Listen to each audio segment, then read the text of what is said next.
Programa de Pós-Graduação em Estudos da Linguagem, que está no seu segundo ano de funcionamento, após o desmembramento do Programa de Letras. Então, nós tínhamos 40 anos aqui no Instituto de Letras e agora estamos no segundo ano de uma vida mais independente das duas áreas de língua e literatura.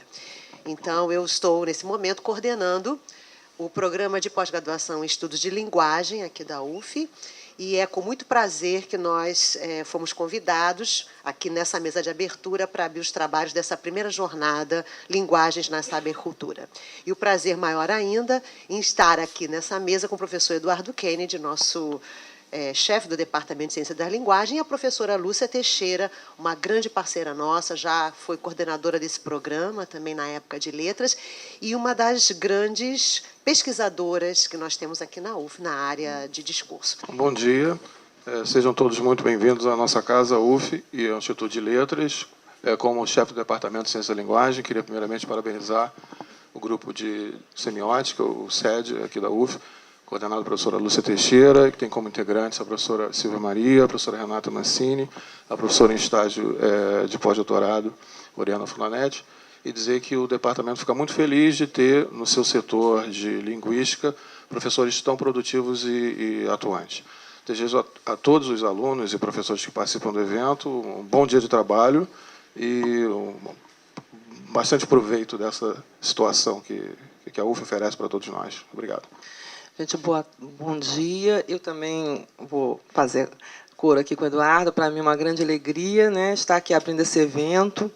É um evento assim promovido por um grupo de pesquisa aqui da nossa casa. E, assim, como diretora, eu quero colocar a direção do Instituto de Letras à disposição das colegas, né, e das pessoas que aqui estão participando desse evento. Quero dar as boas-vindas aos alunos, aos professores, né, de outras universidades que possam estar aqui abrilhantando esse momento.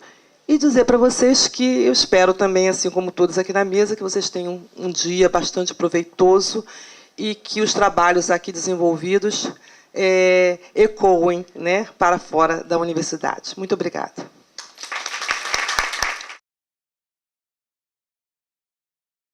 A primeira coisa assim, que eu queria, para ancorar, é o seguinte.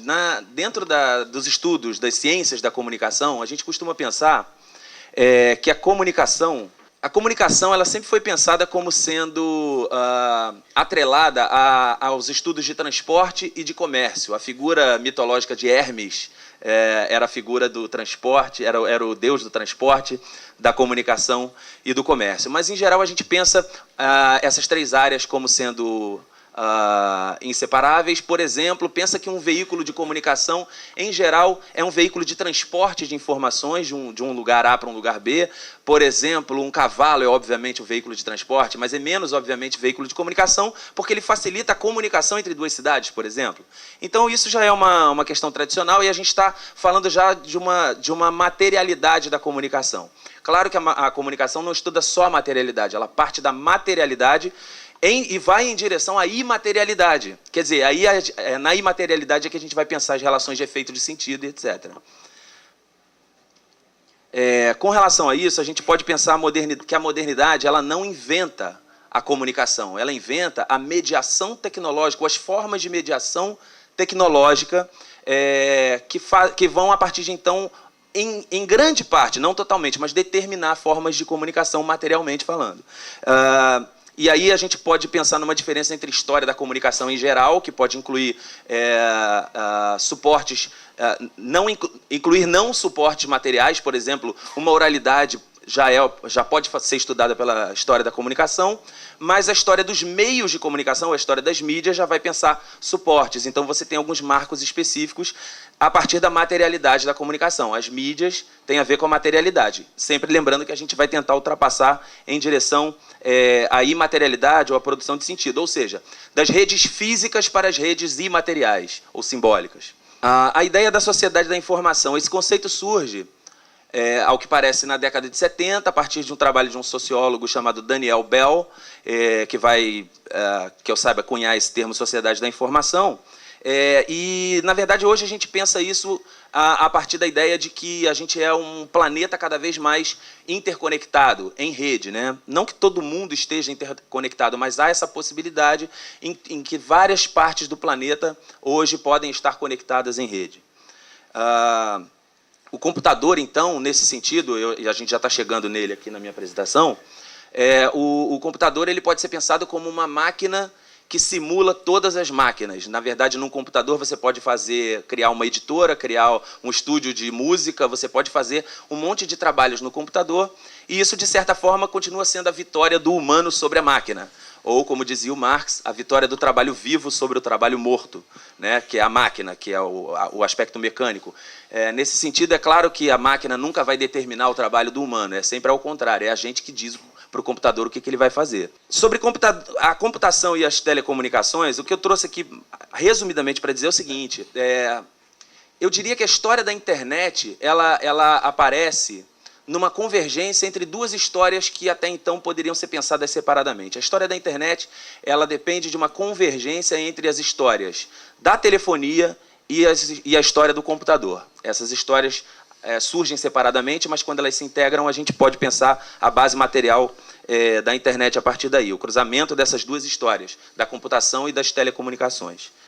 Com relação às convergências, a gente vê no século XX, ao longo do século XX, principalmente na segunda metade do século XX, a gente vê aparecer o conceito de convergência, ou de convergências, diferentes convergências. E aí a gente fala muito na comunicação de convergências, hoje a gente fala muito de convergências de mídias. Várias mídias estão convergindo para os mesmos suportes materiais. Tipo o celular, ele já é uma convergência tecnológica de uma série de outras tecnologias que surgiram antes, separadamente, é só para dar um exemplo. Então, nesse sentido, a gente pode pensar que o século XX viu a passagem da convivência tradicional das mídias para uma convergência das mídias. E eu queria lembrar que uma convergência tecnológica, a convergência midiática, ela é acompanhada de uma convergência de negócios. A gente tem que sempre pensar ancorando a comunicação na história, senão ela fica muito desencarnada e fica sem base, ela fica muito imaterial demais. A gente tem sempre que lembrar da base material.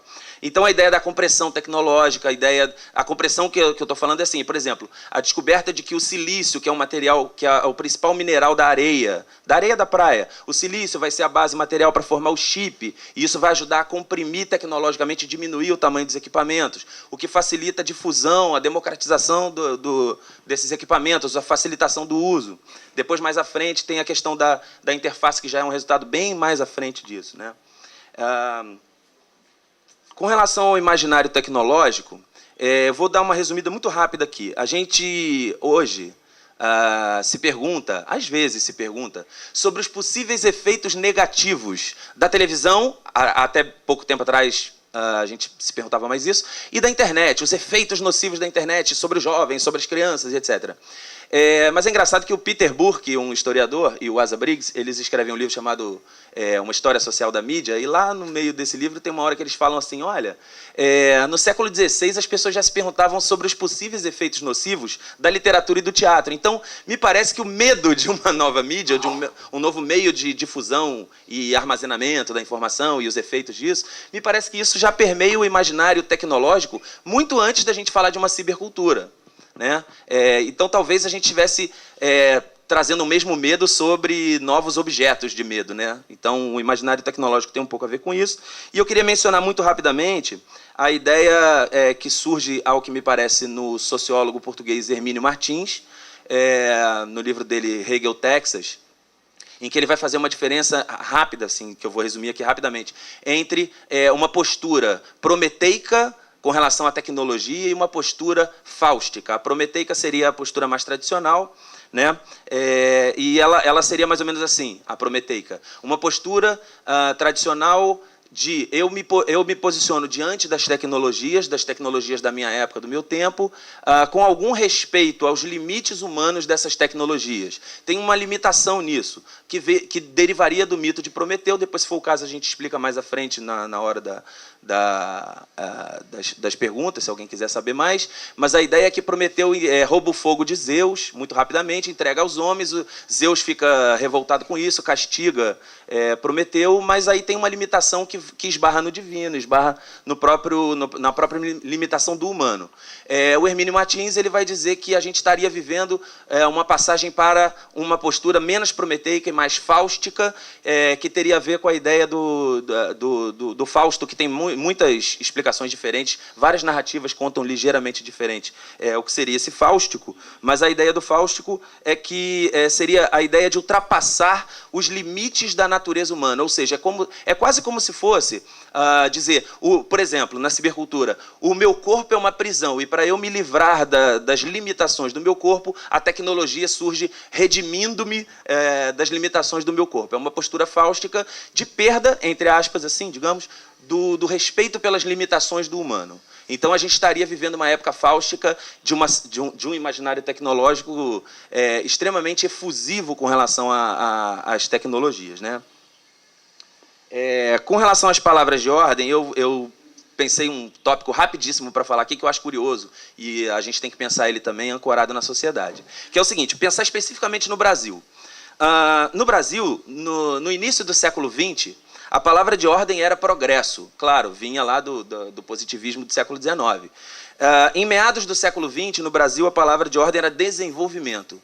E no final do século XX, início do século XXI que a gente está vivendo agora, eu diria duas palavras de ordem, uma delas a competição ou a competitividade, mas também a interação ou a interatividade. São palavras de ordem que regem bastante, me parece, a nossa vida atual. Até eventos que não deveriam ser interativos, de repente viram interativos. Aí eu botei um tópico aqui sobre a passagem que vai se dar do ponto de vista da tecnologia e da cibercultura entre os séculos 20 e 21, né, das pesquisas práticas para as teóricas. Em geral, as teorias sobre tecnologia, computação, cibercultura, etc., essas teorias vão derivar das pesquisas práticas que são feitas em laboratório e dos novos objetos técnicos que vão surgindo.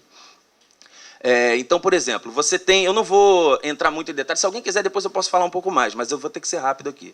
Por exemplo, desde a década de 10, você tem umas pesquisas de um russo chamado Andrei Markov a respeito da cadeia de símbolos. Ele estuda cadeias de símbolos usando probabilidade para isso. Isso, na década de 10, é muito anterior ao surgimento dos primeiros computadores, mas já vai servir, quando os computadores aparecerem, como uma espécie de... uma das condições de possibilidade para o desenvolvimento das máquinas de calcular eletrônicas, que a gente chama, desde a década de 40, de computadores.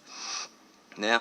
Na década de 20, eu estou fazendo isso para mostrar para vocês que tem uma genealogia, as tecnologias não surgem do nada, elas vêm surgindo de pesquisas que vão sendo feitas em diferentes lugares, em diferentes épocas. Na década de 20, por exemplo, um cara chamado Ralph Hartley, ele vai vai cogitar na primeira medida precisa para a informação, que a informação pode ser quantificada. Isso na década de 20.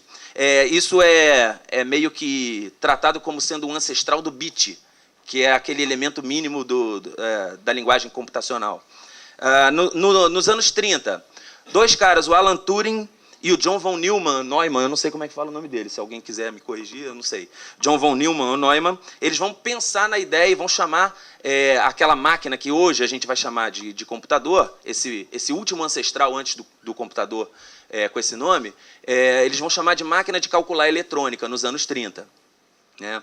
Nos anos 40 surge um cara que é muito importante para a cibercultura, que é o Norbert Wiener. Esse cara ele é um cientista das ciências duras, engenharias e matemáticas, e esse cara, o Norbert Wiener, ele começa a dar vários cursos sobre o que ele vai batizar de cibernética. A palavra cibernética ele vai tomar de uma antiga palavra grega, kubernetes, com K, Kubernetes, que lá na Grécia Antiga significava a arte de pilotar navios, mas pilotar navios no fluxo dos mares, nas marés. Então, a arte de pilotar os fluxos, ou de pilotar-se nos fluxos, vai ser tomada pelo Norbert Wiener na década de 40, ele vai dar cursos sobre o que ele vai, então, batizar de cibernética, né? Que seria a arte de controlar as informações, ou o fluxo das informações. Um dos grandes teóricos para uma das teorias da comunicação que a gente estuda em comunicação, que é o Claude Shannon. O Claude Shannon ele fez os cursos do Norbert Wiener, e daí ele vai tirar aquilo que, em teoria da comunicação, a gente chama de teoria da informação, ou também conhecida como teoria matemática da comunicação, que não tem exatamente uma matemática nisso, é só uma questão de que a informação é quantificável e a passagem dela, de uma fonte que produz e gera essa informação, para um destinatário final, vai passar por uma codificação, por um aparelho, por um canal físico, para ser decodificado por um outro aparelho, para então ser compreensível por um destinatário. Esse esquema básico, que todo mundo já imagina que seja da comunicação, é um esquema criado pelo Claude Shannon a partir dos cursos que ele faz de cibernética com o Norbert Wiener. O curioso também é que o Claude Shannon ele não era só um teórico, ele na verdade era um teórico, mas ele trabalhava no laboratório chamado Bell Systems, que era da American Telegraph and Telephone, da AT&T. O Bell Systems tinha o Claude Shannon como pesquisador, e ele pensava como otimizar as ligações telefônicas, a transmissão de dados de um aparelho para o outro, sem perda, não é impossível na teoria dele, mas com o mínimo de perdas de informação. Então, isso também está na base. Isso é década de 40, né? Claude Shannon depois vai se juntar a ele o Warren Weaver e vão criar essa teoria matemática da comunicação. Na década de 50, você começa a ter o silício sendo usado para a fabricação desses dispositivos mínimos, da miniaturização e da compressão, da qual eu estava falando há pouco. O silício vai ser descoberto. Tem até um livro bom sobre a comunicação do Giovanni Giovannini, que o subtítulo é Do Sílex ao Silício, que ele vai falar exatamente desse material, que é a origem do silício. Que o Vale do Silício tem a ver com isso, né? A ideia de que é um mineral encontrado na natureza, que está na areia da praia. E na década de 50 você tem a Agência de Defesa dos Estados Unidos montando, a agência se chama ARPA, né, ou Agência de Pesquisa em Projetos Avançados. Eles vão montar uma espécie de, eu não sei se eu poderia chamar de intranet num primeiro momento, que era uma espécie de conexão entre computadores para troca de informações. Depois isso vai avançar mais à frente um pouco, a internet está surgindo, colada com objetivos, finalidades militares. O computador tinha surgido, máquina de calcular eletrônica, para calcular a trajetória balística, ou seja, para fins de guerra, né? E quando a internet está começando a ser construída a partir da Agência de Defesa norte-americana, você vai ter um uso militar, né, dessa intranet, mas essa intranet ela já é criada para que a informação não estivesse em nenhum computador físico especificamente, ela estivesse numa espécie de rede, já é como se a internet, ou esse começo de internet, já tivesse sido montado para ela ser não centrada, ou seja, acentrada. O acentramento tinha, na década de 50, a gente tem que pensar no contexto da Guerra Fria, logo imediatamente pós a Segunda Guerra Mundial, e o medo do Departamento de Defesa americano era que os russos tomassem o poder ou o controle sobre as informações se elas estivessem armazenadas todas num único suporte material, um único computador, que poderia ser ou tomado de controle ou destruído pelos inimigos. E aí a ideia que surge é de criar um sistema acentrado. A internet vai começar a se expandir primeiro militarmente, depois ela se expande para a comunidade acadêmica, então ela passa a ser usada por militares e também por acadêmicos de universidades, e mais tarde ela vai ser usada pela sociedade civil. E aí é que ela vai ganhar características por exemplo, de e-commerce, etc. Década de 60, surge o Gordon Moore, que é o fundador e presidente da Intel. Ele cria uma lei, a Lei de Moore. Eu não sei nem se ela ainda está válida, o pessoal mais atualizado vai me dizer. A Lei de Moore, que é a seguinte: a cada 18 meses, a capacidade de processamento de dados dos computadores dobraria a cada 18 meses.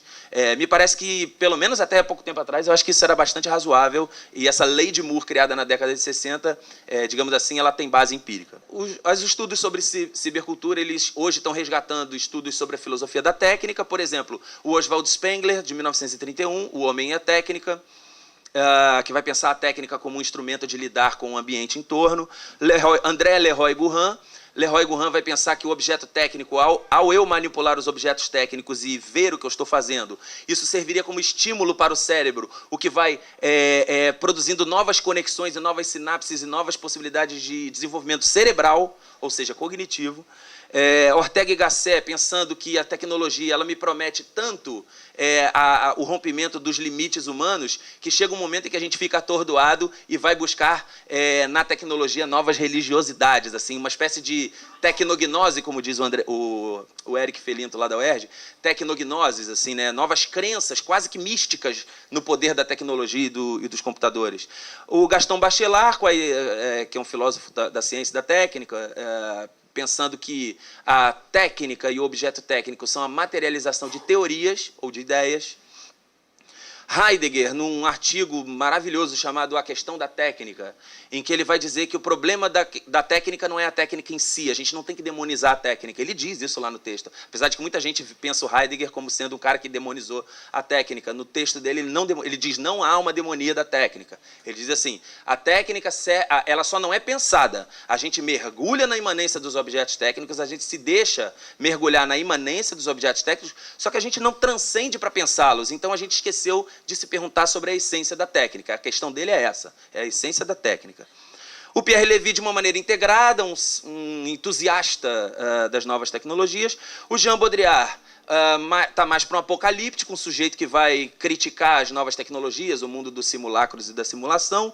E o Dominique Janicot, que é menos conhecido, esse francês, que ele diz coisas lindas, que ele diz assim, a técnica ela em si mesma não é boa nem ruim, a culpa do assassinato não é da faca.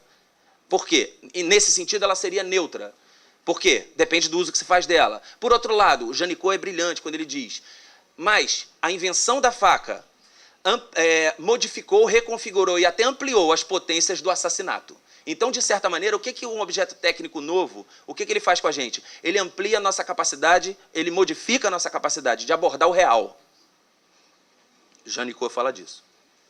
Proliferação dos híbridos em Latour, a questão dos ciborgues, o sujeito que... O ciborgue clássico é o cybernetic organism, ciborgue.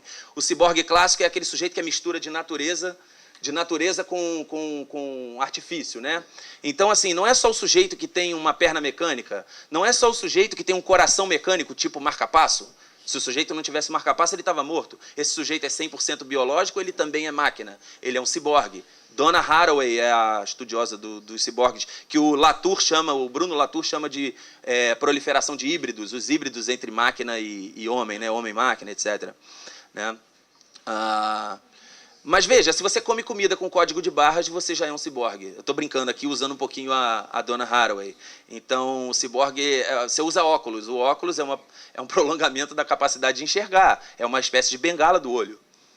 Desculpa se alguém usa óculos.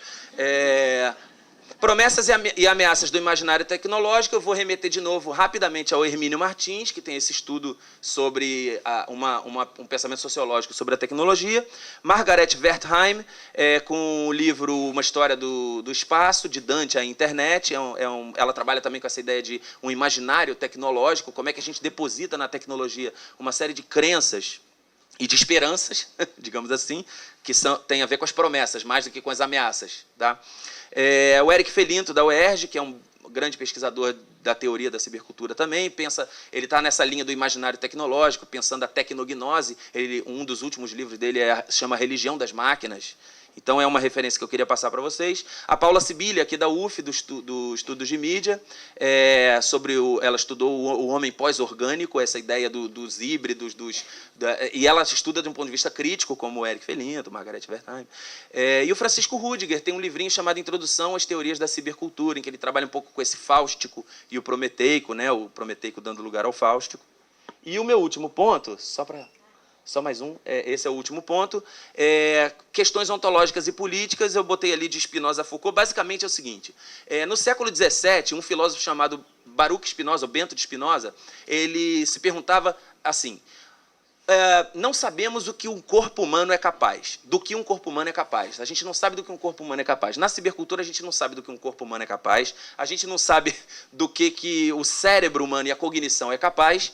E eu diria, aí para fechar, uma questão Foucaultiana, do Michel Foucault, que ele se perguntava o seguinte, o que é que nós estamos deixando de ser? O que é que nós estamos nos tornando? Essa é uma questão que a gente tem que o tempo todo pensar quando a gente pensa em cibercultura, essas novas potências e impotências de existir no mundo. É isso. Obrigado.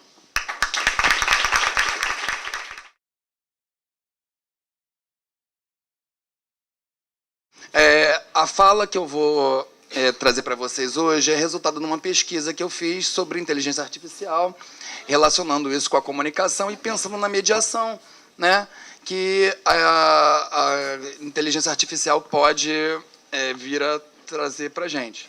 Bom, eu vou, antes de entrar exatamente na minha fala, eu vou só completar um detalhe que o Guilherme falou sobre o Wiener, né, que cunha a palavra cibernética, que vai servir, então, de radical para esse momento que a gente vive, cibercultura.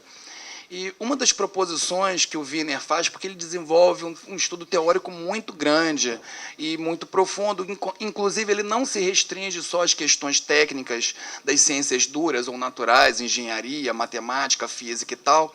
Ele procura buscar a antropologia, a sociologia, para conversar lá com as ciências duras. Inclusive, um dos aspectos interessantes e que conecta aqui com a minha fala é que uma das prerrogativas da cibernética é que a mente, o corpo e as máquinas, elas pertencem todos ao mesmo campo, à mesma área, à mesma episteme.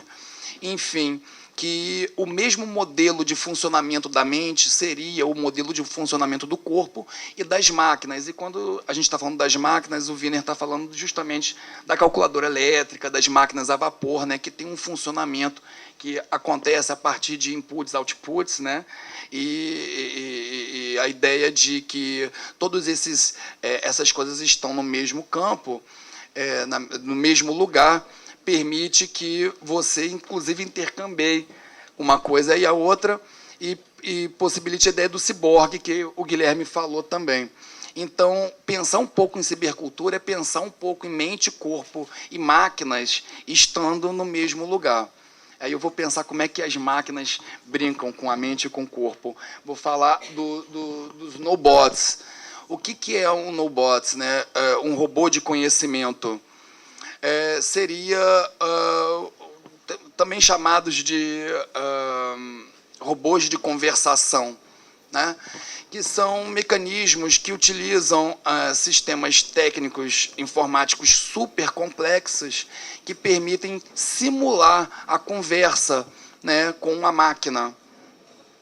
Desde antes do computador ter a configuração que ele tem hoje, já se pensa nisso, desde a década de 40, Turing já pensa, década de 50, o Turing está pensando nessa ideia do computador simular o pensamento humano e a conversa humana, e isso na vida da gente ficou muito no campo da ficção científica e está começando a chegar no cotidiano das pessoas. Na verdade, o próprio Google, né, que provavelmente é a página inicial de abertura da homepage, do navegador da maioria das pessoas que estão aqui, ele é um sistema de busca baseado em nobots, baseado em sistemas de inteligência artificial que buscam rastrear as palavras que você está buscando, né, e pesquisando na rede e organizá-las numa sequência de possíveis interesses para você. Na verdade, há um cruzamento de bilhares, trilhares de informações. Isso acontece numa velocidade muito mais rápida do que a mente humana seria capaz de fazer. Por isso, a necessidade do robô de processamento que vai conseguir compilar essas informações e organizá-las com sentido para você fazer a sua busca. Né? Considera o robô, não só rastreia a internet, como ele também cruza uma série de dados do tipo que sites são mais buscados, que sites têm mais links externos, e que possibilitaria, então, considerar que aquele primeiro link que aparece na sua pesquisa é o mais interessante para atender a sua necessidade, o segundo, o terceiro e por aí vai. Então, é um cruzamento de dados muito maior do que a capacidade humana teria condições de fazer. E cada vez mais, é aí que a gente vai entrar, cada vez com mais informações no ciberespaço, a gente precisa, então, de robôs, de nobots, né, de robôs de conhecimento que possam operar e filtrar essas informações para a gente. Então, a ideia dessa primeira parte da minha fala é justamente o nobot, né, a inteligência artificial para agenciar o excesso. A gente vive nesse contexto Web 2.0, a Web 1.0 seria aquele primeira fase, os primeiros 10 anos da internet comercial, né, onde poucos ainda estão postando e a gente, né, o sujeito comum, está entrando na internet apenas para ler, para ser reativo ao que está lá. E a Web 2.0 já é esse novo momento, onde a gente tem outras tecnologias, como os blogs, como o Wikipedia, e que todo mundo começa a ser um postador, né? Todo mundo começa a ser emissor. Então, a gente vive um momento agora, o Web 2.0, onde todo mundo está produzindo informação. Essas informações são produzidas a todo segundo, multiplica o número de usuários que existem, né, na internet no mundo inteiro, gente que está postando coisas o tempo todo. Isso tudo está alimentando o ciberespaço, o espaço de informação da rede, né, e isso vai tornando esse espaço com um espaço de crescimento exponencial que tende ao infinito, inclusive. Né? E se você somar a Web 2.0 que a gente já vive, esse negócio de todo mundo estar postando coisas o tempo todo, e tweetando, e facebookando, e por aí vai, né? As possibilidades que estão vindo por aí, a TV interativa, eu não sei, também não dá, como minha fala é muito rápida, não dá tempo de falar de TV interativa, mas a ideia é que os espaços publicitários que são negociados nos intervalos da programação desapareçam e as empresas comecem a anunciar e comprar espaços de mídia por pixel. Então, você imagina que na TV digital interativa, que não é ainda o que a gente tem só a melhor qualidade de imagem e de som, mas no futuro, sim, TV digital interativa mesmo, cada pixel da tela vai conter uma informação que você vai poder acessar. Deu para dar uma ideia do volume de informação que a gente está lidando? Enfim, a gente tem também aí os sistemas de geolocalização, os GPS, que estão multiplicando as informações o tempo inteiro. A realidade aumentada já é uma realidade, não sei se isso pode ser considerado tautologia, né?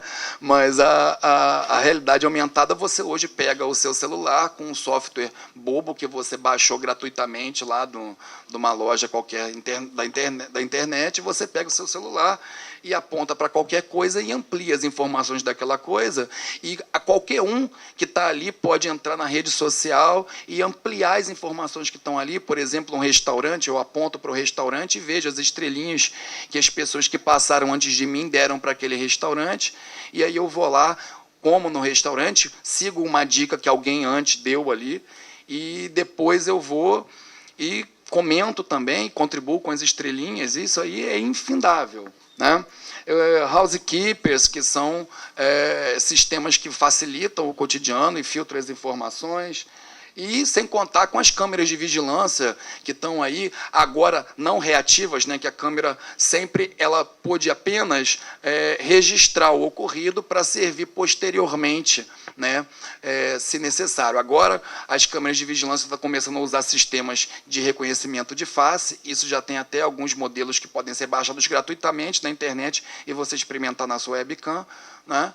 Então, a câmera começa a trabalhar proativamente. A Polícia de São Paulo, agora a PM de São Paulo, agora está passando por um sistema de reestruturação que eles vão começar a utilizar óculos para o PM ficar olhando para as pessoas, e se tiver alguém aqui que o PM não reconheça, mas a câmera reconhece, essa pessoa pode ser, então, se bater no banco de dados da polícia como procurado, né, o óculos de realidade aumentada avisa para o PM, olha, aquela pessoa ali, né, não você, não, é só exemplo, aquela pessoa ali é procurada, vai lá. Então, o grande problema que eu procuro vislumbrar na minha pesquisa é justamente esse: como lidar, como é que o sujeito comum vai conseguir lidar com essa quantidade de informação. E existe, então, vários institutos acadêmicos no mundo, né, talvez o mais importante seja o MIT, né, em Massachusetts, né, em Boston, que está justamente preocupado com essa coisa de criar um filtro que seja capaz de fazer a gente manipular essa informação toda que tem aí. Só que eu acho que os institutos acadêmicos estão perdendo na briga, né, na corrida por essas ferramentas para as empresas, principalmente Microsoft, Yahoo e Google. A Microsoft deu um grande salto, que é o que eu vou procurar mostrar para vocês agora. Vamos. Antes da gente chegar, né, nessa ideia de ferramentas fazendo manobra do conhecimento para a gente, de tecnologias, de máquinas manipulando e manobrando, né, nos apontando o caminho do conhecimento, eu quero mostrar para vocês que isso já estava presente no imaginário social, no imaginário coletivo. E o cinema, provavelmente, né, claro, antes a literatura, o cinema é muito derivado, né, da literatura. A literatura, já desde o século XIX, com Hoffmann, o conto O Homem de Areia, não sei se os colegas conhecem, mas a ideia do autômato e do robô que faz alguma coisa, né, para mediar o homem e as coisas, né, já está presente desde o século XIX, mas muito mais que literatura, até porque é muito mais popular do que os livros. O cinema, ele tratou de incutir na cabeça da gente, né, talvez preparar o terreno cognitivo da gente para lidar com essas ferramentas que manobram conhecimento. Aí eu separei alguns exemplos. Talvez o primeiro, e eu acho que, na minha opinião, o mais importante de todos até agora é o Hall, né, do 2001, Uma Odisseia no Espaço. Quem viu o filme, né, o Kubrick, ele é muito interessante na composição da ideia do que é o Hall, até porque passa desapercebido para milhares de pessoas que veem o filme, mas, na verdade, o Hall é um sistema de inteligência artificial que ajuda os astronautas a navegarem numa viagem intergaláctica de meses, anos, né? E a nave é gigantesca e tem uma meia dúzia de astronautas só. Como é que meia dúzia de astronautas conseguem lidar com todas as questões que envolvem aquela nave interplanetária, intergaláctica, né? Você precisa ter um robô, um sistema de inteligência artificial que medie essa informação toda para lidar com toda aquela nave para meia dúzia de astronautas. Então, isso já estava ali presente. Um detalhe curioso é que Hall, né, é um anagrama, né, para IBM, né, o H depois do I, né, o H antes do I, o A antes do B e o L antes do M. Né? Enfim, era uma crítica à IBM, tá, aos nazistas. Não, a IBM, tá certo. Tem o Thorin também, do filme A Máquina do Tempo. Né? O cara, quando chega no futuro, ele encontra uma biblioteca que tem uma grande interface em que aparece o Thorin, aquele personagem ali. Ele é um personagem virtual, ele não existe, mas o número de volumes da biblioteca é tão grande que a pessoa é incapaz de escolher o que ela quer ler.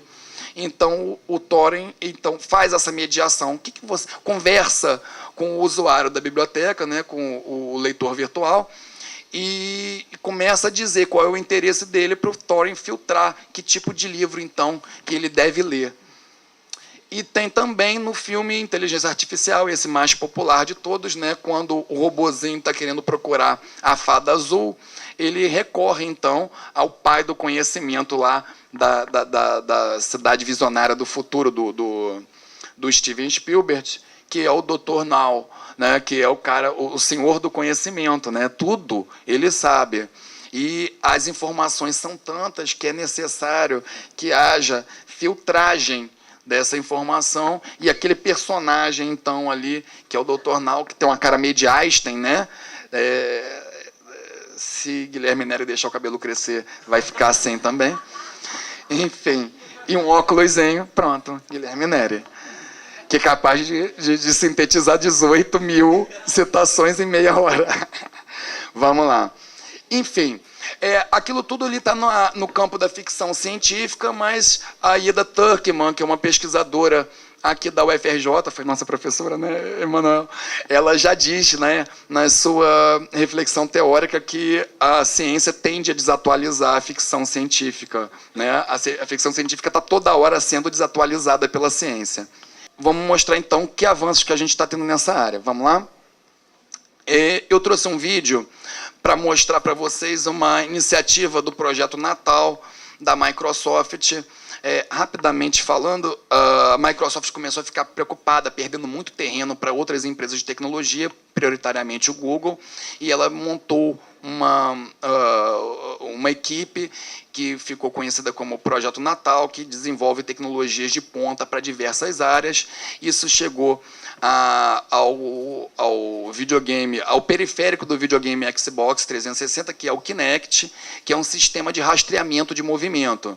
Então, o Kinect funciona da seguinte maneira: você não tem mais o joystick, você sai mexendo o seu corpo e o sensor de movimento reconhece seus movimentos e seu personagem lá no game, então interage. O Manuel vai falar um pouco, né, de games, de repente ele fala mais disso.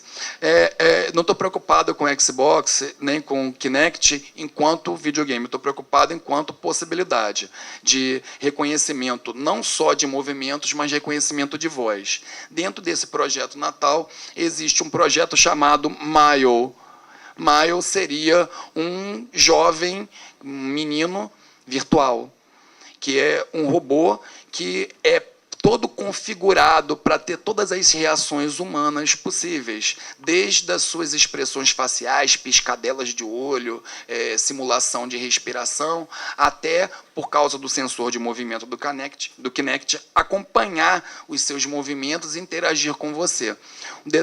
Eu vou mostrando o vídeo e vou fazendo alguns comentários sobre o que é o Mile. And a week ago, a film crew came out and filmed this video. Why don't we take a look at it now? Science fiction writers, filmmakers, they haven't imagined what we're able to do today. Aí vai mostrando como é que foi feito todo o processo, que ele simula exatamente todos os movimentos do músculo, da face, dos olhos, do corpo. Ele procura ter a ideia que o Mile tenha um comportamento mais natural possível, a coisa mais próxima do que é humano. Hi Claire, you okay? Actually, I'm a bit nervous. You? Nervous? I don't believe it. This is the first time that thousands of people are going to see this. Thousands of people? Here we're seeing Claire being recognized. É interessante que quando você usa alguma palavra ou algum sentido que o Mile não compreende, ele te pergunta o que é aquilo, ou então ele te diz que não entendeu o que você quis dizer. Aí quando você diz para ele o que você quis dizer, ou o significado da palavra, ele aprende, e depois ele aplica de novo a palavra, ou o conceito, ou o sentido. Eu estava mostrando para o Guilherme, né? Ele anda, ele olha para baixo, ele olha para cima, simulando justamente como se ele estivesse pensando e refletindo e ponderando sobre o que você está falando. A conversa é o mais natural possível.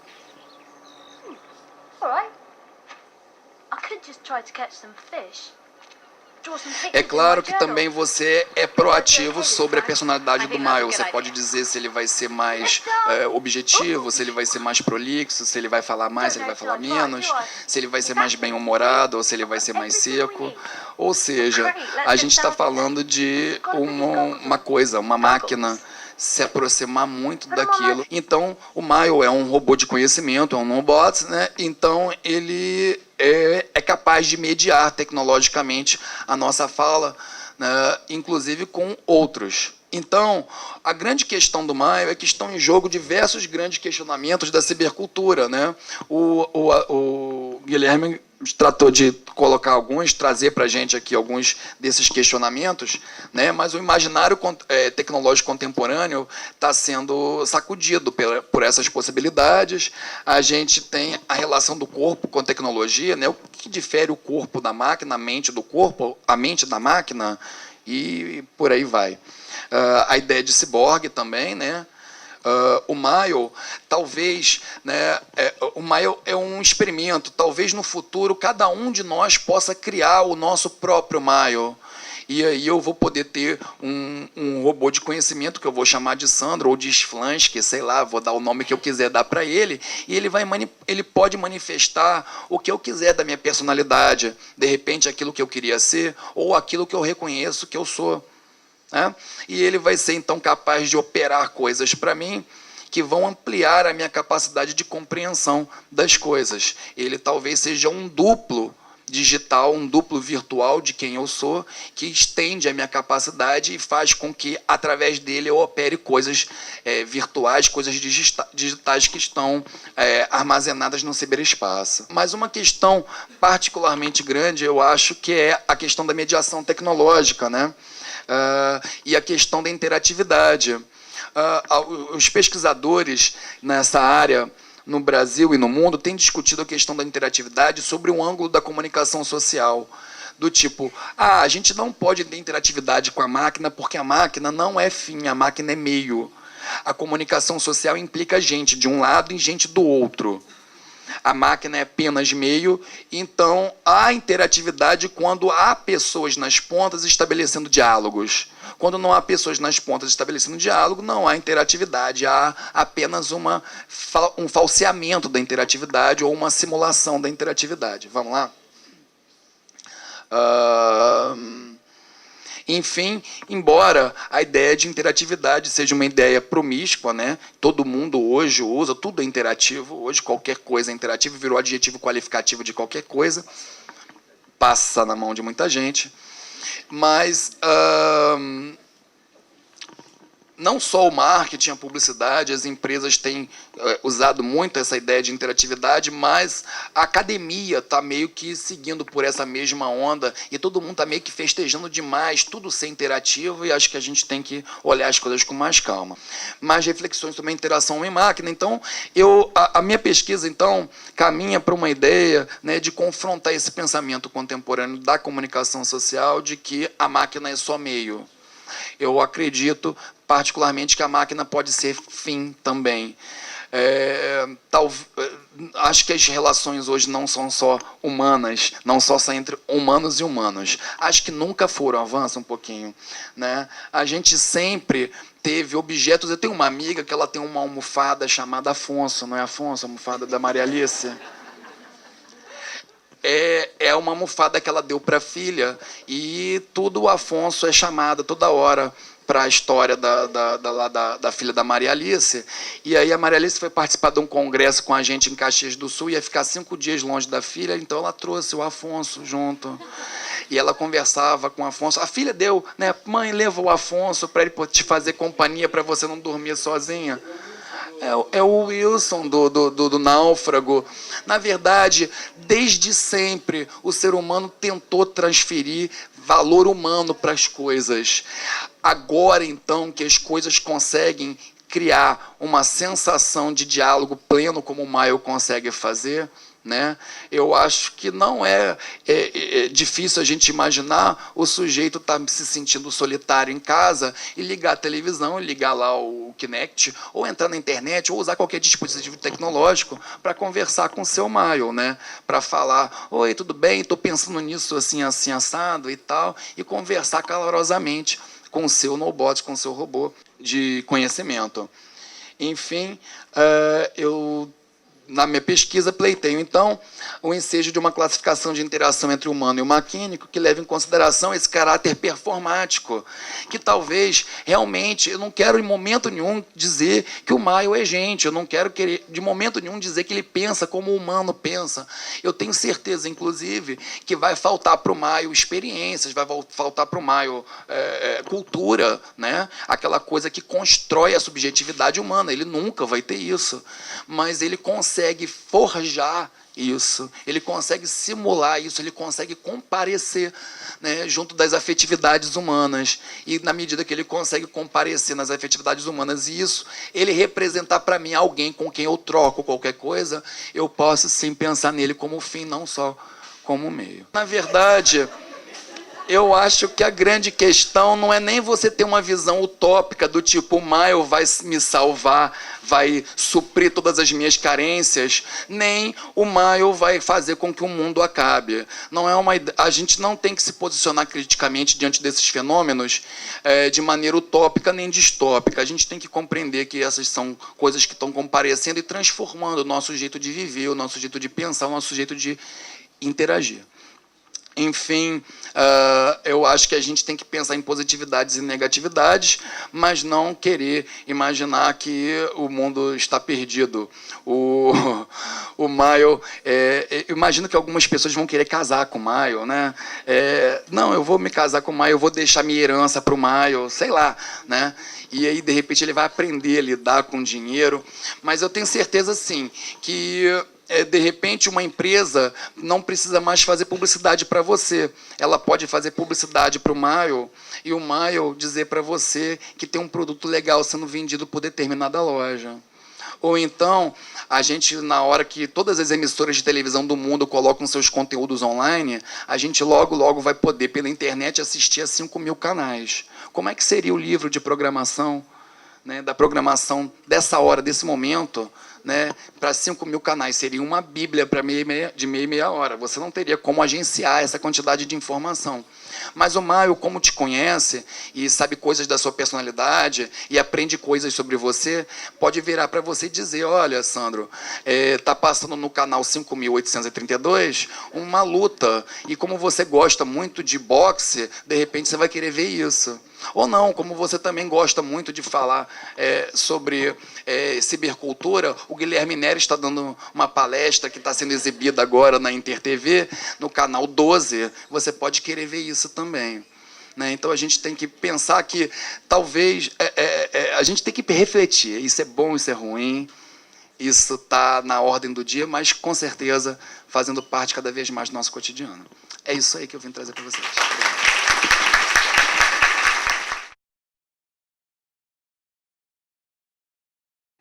Então, o tema da minha fala de hoje chama-se Persuasive Games, né? São jogos persuasivos, né? Que é uma categoria de jogos, né? Que foi criada... Quer dizer, tem um autor que usa bastante essa categoria, né? Que é pensar os jogos... Não que eu seja contra, claro que não, assim. Eu trabalho com pesquisa com jogos eletrônicos, né? Desde o mestrado. Não que os jogos não possam servir ao entretenimento, viu? Não é isso. Que isso fique bem claro, assim, né? Mas é pensar uma categoria dos jogos como mídia, né? Como mídia que tem um valor de expressividade, de comunicação, né? Vamos supor, né? A gente pode pensar, eu vou assistir um filme no sentido de um entretenimento, né? Mas também há filmes que têm uma intenção de comunicar algo, né? De expressar algo, seja esteticamente ou politicamente, ou educacionalmente, enfim, uma série de propósitos, né? Então é pensar os jogos com esse propósito, com esse sentido, né? Então é por isso que eles chamam de persuasive games, né? Seria essa categoria de jogos que tem que, além do entretenimento, claro que faz parte também dos jogos ter isso, né? Que tem também por trás essa intenção, né? Então, antes, assim, né, só para... Às vezes, assim, eu sempre gosto de começar falando sobre essa definição dos jogos eletrônicos, né? Porque o que diferencia os jogos dos outros jogos, né? De um jogo de futebol, de um jogo de tabuleiro, de um jogo de cartas, né? Tem um autor que eu acho que foi um dos primeiros, assim, a tentar descrever uma ontologia dos jogos eletrônicos, assim, né? E ele fala o seguinte, que os jogos eletrônicos, eles herdam duas histórias. Uma dos jogos em geral, né? Que a história dos jogos é milenar, né? E eles herdam também uma história da própria mídia, né?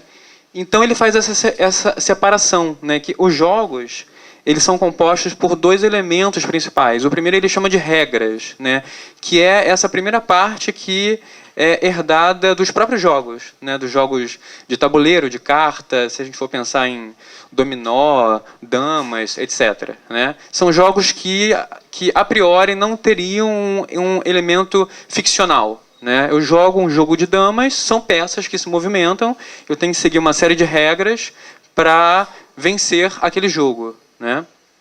Então, ele foi o que eu coloquei, né? São essencialmente compostos por regras que são reais. Ele tem esse título, né? Que está lá depois eu cito essa fonte, né? Chama-se Half Real, né? Ele fala que os jogos são metade verdadeiros ou metade reais e metade ficcionais, né?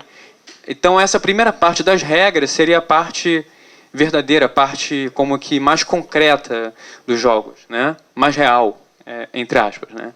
Com as quais os jogadores interagem, né? Essas regras vão como que delimitar a mecânica do próprio jogo, ou seja, a forma com que a pessoa vai interagir com ele. Ela como que delimita e determina essa interação, né? Ou seja, se eu tenho um determinado jogo, eu não posso fazer uma coisa que não esteja compreendida dentro daquelas regras. Num jogo offline, sem ser de computador, sem ser, enfim, de nenhum console, eu até posso chegar e quebrar essas regras, né? Um jogo de computador, isso já é mais complicado. Ele já me prende para que eu não consiga chegar e quebrar aquela regra porque houve uma programação que foi feita antes, né? E a segunda parte é a da ficção, né? Ou seja, a maior parte dos jogos atualmente contém um elemento de ficção, né? Seja pelo viés do marketing, né? Que vai fazer com que esse elemento da ficção seja o chamariz para aquele jogo, né? Ou seja, há uma série de jogos que se repetem, que tem o mesmo tipo de mecânica, de funcionamento, mas o que muda é apenas a ficção, né? Os personagens, o cenário, o mundo, né? Que a gente tem até uma sensação que está jogando aquele outro jogo, mas o que mudou foi apenas como ele se apresenta, né? Ficcionalmente. E aí essa parte da ficção ela pode vir, né, sobre a forma de gráficos, de textos, de sons, de narrativas, né? Mas o que é importante é que esses autores eles falam que um jogo de computador, né, eletrônico, de console, de videogame, ele tem que ter regra. Seria o elemento como que essencial, mas ele não precisa necessariamente ter esse elemento da ficção. A gente pode pegar, por exemplo, o jogo aquele Tetris. Não sei se alguém aqui, né, acho que uma boa parte deve ter jogado, né? Ele não tem nenhum elemento ficcional. São pecinhas, né, que elas vão caindo e a pessoa tem que ordenar aquelas peças para que elas se encaixem de uma forma tal. Não tem uma ficção, né? Então tem uma série de jogos, né, que são até muito semelhantes, né, assim, aos jogos de tabuleiro, né, que não contém esse elemento de ficção, né. Mas é verdade que a maior parte dos jogos eletrônicos hoje tem fortemente esse elemento de ficção e é o que mais assim promove as pesquisas dentro dessa área, né, sobre narrativa, sobre comunicação, sobre a parte da educação, enfim. Isso ganhou uma importância até por causa mesmo da tecnologia, né? Ou seja, como que há 30 anos eu conseguiria colocar de uma forma bem consistente uma ficção dentro de um jogo se eu não tinha uma tecnologia para isso, né? Quem se lembra do Atari, né? Vai se lembrar que era muito complicado assim, ter algum jogo que fosse algo além de uns quadradinhos na sua tela, né? E batendo em outras coisas, né? Assim, você construir uma narrativa, uma ficção, um mundo para aquilo, né? Uma ambientação, uma criação de um personagem era bastante complicado. E aí, como eu estava falando antes, né? Aí, isso muito dentro da academia, né? Surgiu essa necessidade de se pesquisar os jogos como uma mídia mesmo, né? Não apenas como um brinquedo, né? Como uma coisa que serve para entreter as pessoas, mas que serve também para comunicar algo, né? Então aquela primeira tela que veio antes, né, assim, é como se aquele primeiro elemento das regras, né, ele tivesse a ver com a história dos jogos. Eu falei isso, né? E a segunda tivesse mais uma conexão com a história das próprias mídias, né? Tanto que uma boa parte desses jogos se utiliza de elementos da literatura, do cinema, da TV, de câmeras, etc. e tal. Ou seja, não há como negar que esses jogos, né, não herdaram de alguma forma estruturas, né, que são provenientes de outras mídias, né? Até uma linha de pesquisadores que não concorda com isso, né? Que acha que falar que um jogo ele possui uma câmera de primeira pessoa, isso seria uma afronta, assim, né? Porque isso é do cinema, não é dos jogos, né? Então há essa batalha, entre aspas. Então, assim, como eu estou colocando aqui, né, que os jogos, né, eles possuem essa capacidade de expressar ou de comunicar um conteúdo, né? Seja esse conteúdo de ordem da política, da educação ou publicitário, né? A gente conhece os advergames, né, que são jogos que têm essa função de apresentar um produto, né, através da interação, né? Ou seja, ele não apenas apresenta, mas ele faz com que a pessoa interaja com aquele jogo e assim ela passe a conhecer, a se identificar com aquele produto. E aí eu acrescento a questão da estética, da experiência, né, estética, não apenas da apreciação, né, mas de uma experiência que vá além de uma simples apreciação visual, gráfica, né? Tem um autor de jogos, né, que eu achei muito importante essa fala, numa entrevista ele fala que a primeira vez que ele chorou quando ele estava em contato com alguma mídia foi num jogo. A primeira vez que ele teve uma experiência emocional, estética, enfim, foi a partir do contato com um desses jogos. Então isso eu acho muito significativo, assim, Ou seja, a capacidade que esse jogo teve de despertar nele alguma coisa que não fosse apenas não no sentido pejorativo, o entretenimento. E aí a questão que eu estou querendo trazer é que um dos autores com o qual eu trabalho, Ian Bogost, ele vai trazer um conceito que eu vou apresentar um pouco mais para frente, que ele fala que o que é particular dos jogos é que ele não vai apresentar esse conteúdo apenas a partir do texto, dos gráficos, da trilha sonora, mas através das interações. Ou seja, como um jogo ele é uma programação, ele é uma linguagem de programação, ele é um código, E aí, fazendo uma ponte para o que o Guilherme falou, os jogos eles herdam também muito essa questão do hipertexto, Ou seja, de eu estar no ponto, e eu ter diversos caminhos, pelos quais eu posso como que percorrer, eu ter que decidir por qual caminho, eu vou seguir. Então, eles herdam bastante essa questão do hipertexto, da hipermídia. Então, assim, os jogos ele tem isso, esse interator ele está constantemente face a uma situação que ele tem que decidir o que fazer, E aí o programa ele vai buscar no seu banco de dados, qual seria essa saída, essa resposta para aquela entrada dele. Ou seja, se ele decide ir pelo caminho A, aquele programa ele vai dar uma saída, uma solução, ele vai apresentar uma resposta para aquela opção do interator. E aí esse autor ele fala isso, que através dessa sequência de interações, um jogo ele pode comunicar algo. Não sei se está ficando claro isso. Não é pelo texto que entra no começo, não é pelo filme que apresenta, que introduz aquele jogo, não é apenas por isso, não é pelos gráficos, não é somente pelo vídeo, pelo som, mas é pela interação, ou seja, a forma com que eu vou interagir com aquele jogo e ele vai me dando essa... Eu vou usar um termo de input e de output. Eu entro com algum dado, ele me dá esse output, que vai me levar a entrar com outro dado, e assim vai, nessa sequência de interações. Até o Alex Primo, que você citou naquele livro dele, Interação Mediada por Computador, ele faz um esquema, esse de entrada e saída, entrada e saída.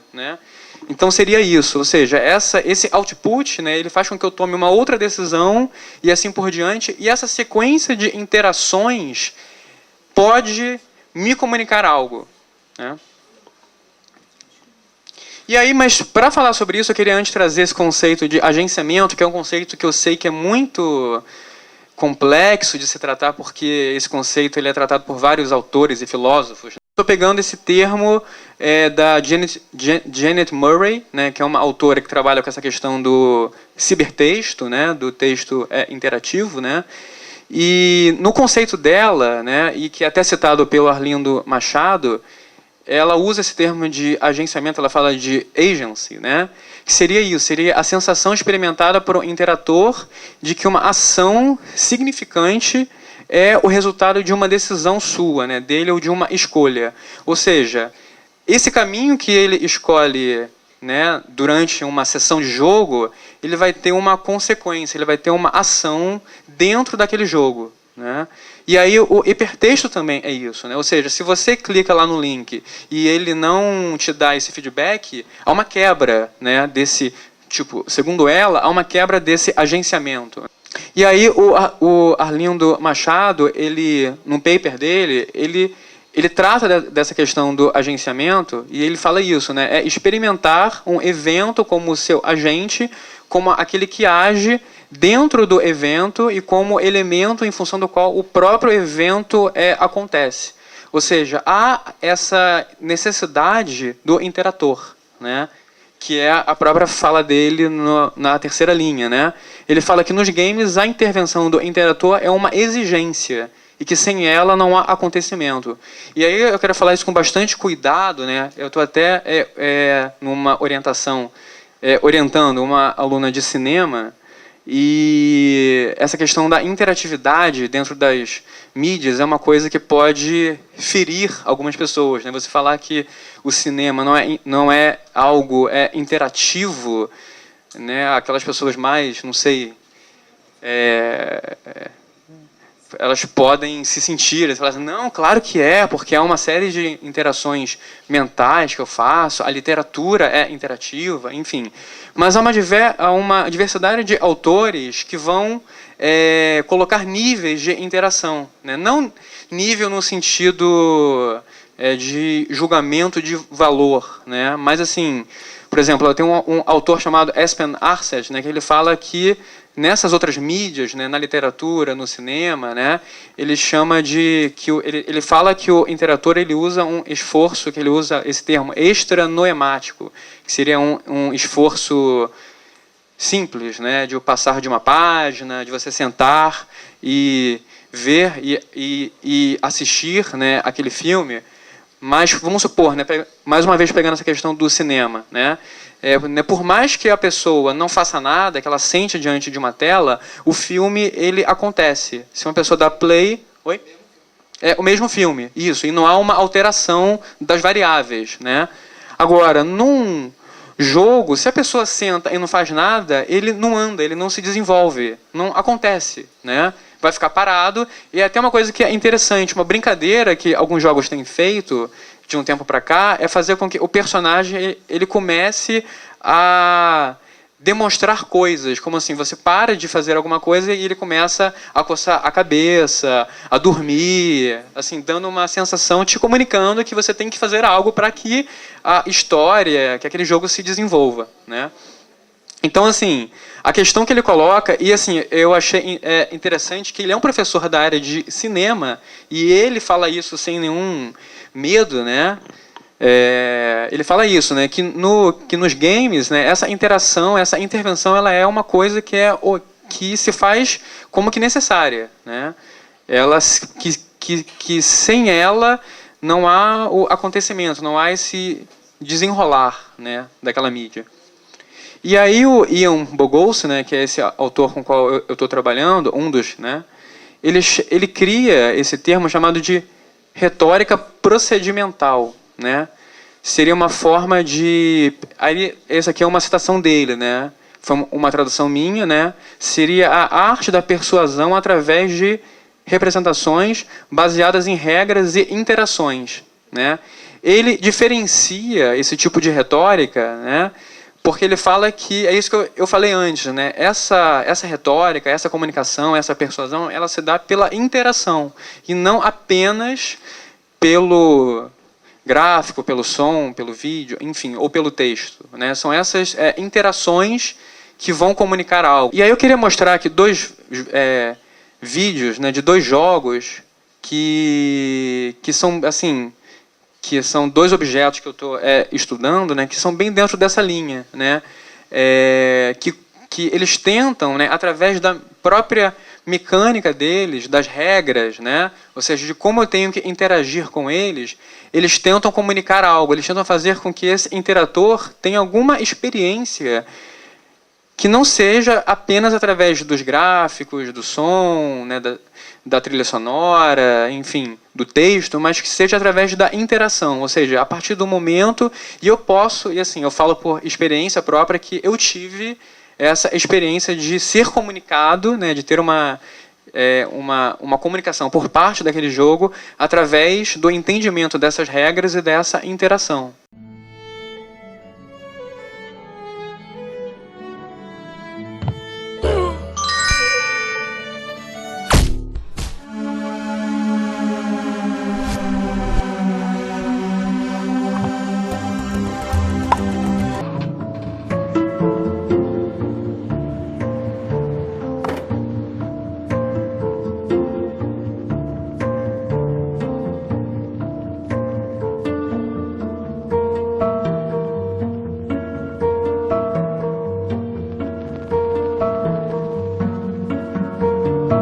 aquele primeiro jogo, aquele Braid, né, é uma questão do tempo, né? Então, assim, o sistema de regras dele, a mecânica dele, faz com que você possa controlar o tempo.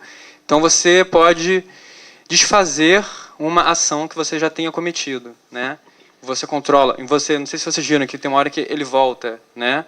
E depois de um tempo ele vai começando a colocar outras coisas. Você pode não controlar só apenas voltando, mas se você andar para o lado, o tempo ele corre da forma como que sequencial. Se você anda para o outro lado, o tempo volta. Enfim, vai se complexificando assim esse jogo, né?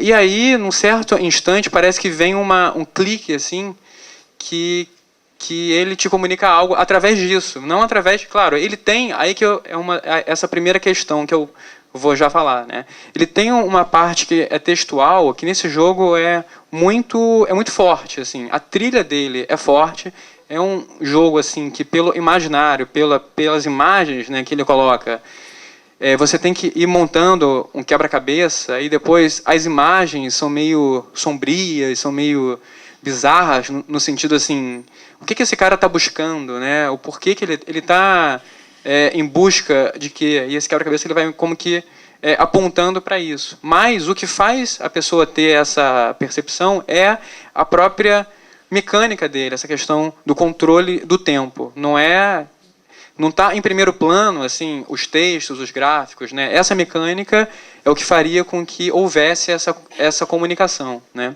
E no segundo jogo, também que é um jogo mais assim voltado para quebra-cabeças, né? Tem uma história também do personagem que tem que salvar a sua namorada e tal, mas é também através dos procedimentos, né, das interações que se faz, que há uma série de experiências ao longo desse jogo, né? Então, por exemplo, tem uma fase, que é aquela última que apareceu, que tem tem um robô, né? Que está sentado numa cadeira, né? Não, portanto, que essa fase se chama The Old Man, né? E aí você chega nele, né? Ele está precisando de óleo para a cadeira, e você acha que você vai conseguir entregar aquele óleo para ele, né? Só que para você fazer isso, você tem que fazer uma série, tem que fazer um percurso, né? Fazer uma série de ações para que lá depois, bem depois, você chegue nele. Já contei uma parte do jogo, gente, me perdoem. Quem for jogar já vai saber disso. Para você conseguir isso, né?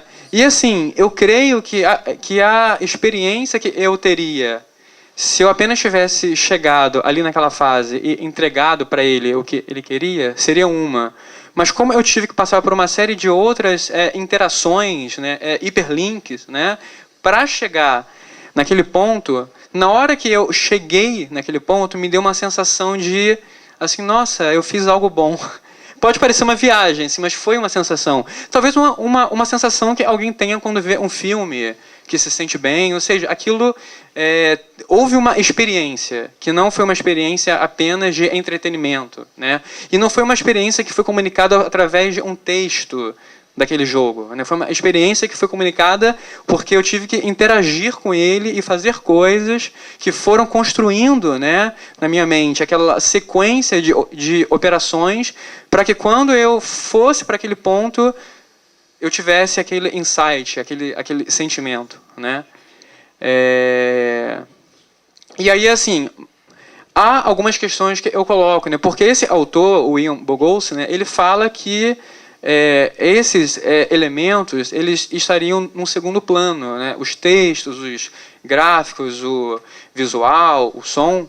Eu questiono isso. Eu acho que se não fosse a trilha sonora lá do Braid, aqueles gráficos em forma de aquarela, né, a própria personificação, né, o personagem ele está vestido com aquela roupa de executivo, né, então assim parece que é um cara que é contemporâneo, tá, mas tem também uma coisa assim de mitologia, tem um dragão que aparece de tempos em tempos, ele tem que ir atrás de uma princesa.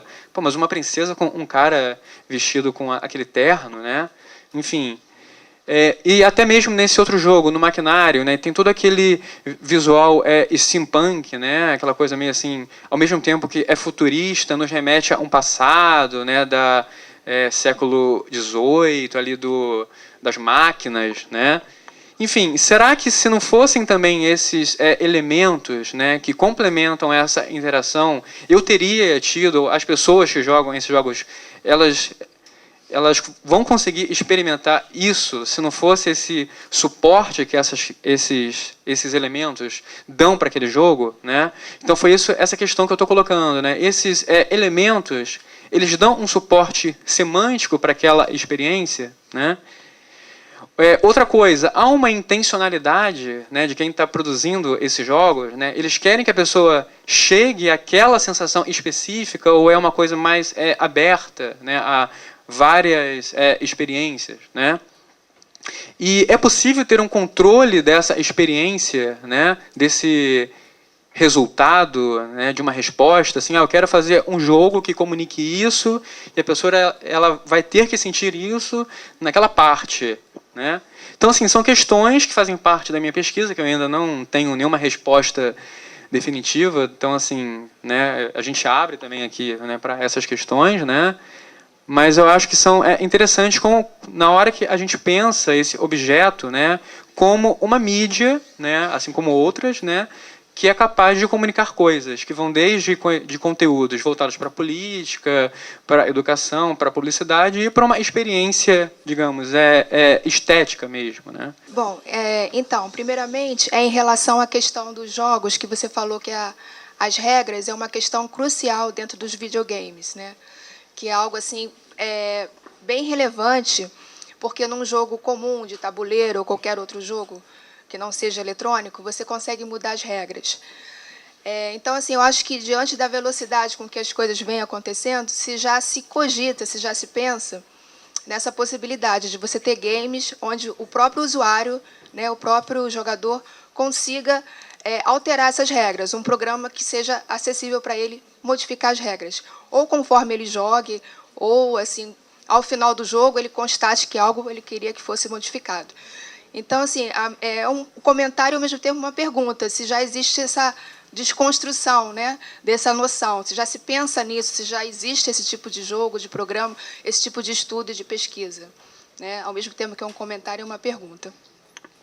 E a segunda é uma pergunta mesmo, que é em relação a essa questão que você falou da intencionalidade dos autores dos games. Eu queria saber se na sua pesquisa é possível, se você tem acesso, de entrevistar esses autores, para saber diretamente com eles se houve essa intencionalidade, se realmente ele formulou, ele intencionou criar todo aquele mecanismo emocional, artifícios, estratégias para levar o jogador a sentir aquela emoção que você descreveu.